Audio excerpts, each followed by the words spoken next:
Now, one of those inquiries was, of course, the inquiry into assessment and support services for people with ADHD.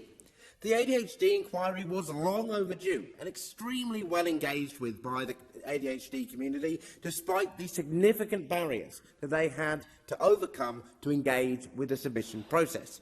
This inquiry received over 700 submissions, over 70 witnesses, and was able to hold public hearings in 3 locations across the country.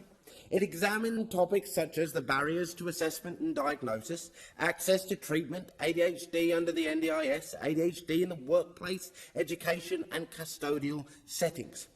People with ADHD, their families, their advocates and healthcare professionals that support them came together to provide a mountain of compelling evidence to the government.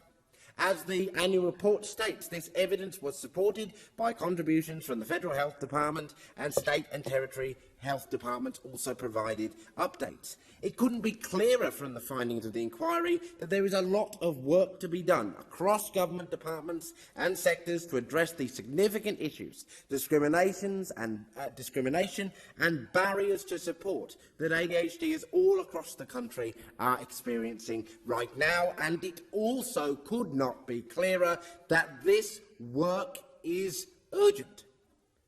Now, the government, in fact all governments, are expected to provide a response to inquiry reports within 3 months of them being tabled within the Senate. The ADHD report is no different. Well, 3 months has come and 3 months has gone, and the government has still not delivered a response. No response is in sight.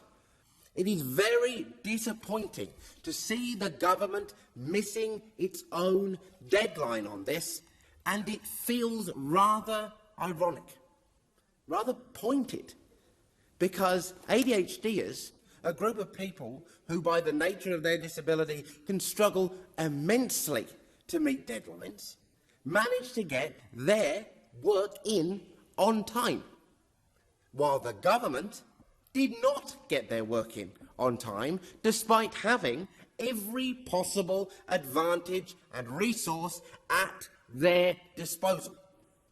Especially when we know for a fact that many of the ADHDers who participated in this inquiry did struggle immensely with the inaccessibility of different aspects of the Senate inquiry process. With this in mind, it is not just disappointing that 3 months has passed without a response. It is disrespectful to the community. It is not good enough. Deliver your responses as you said that you would. We have got work to do, and we cannot do it until you hold up your end of the bargain.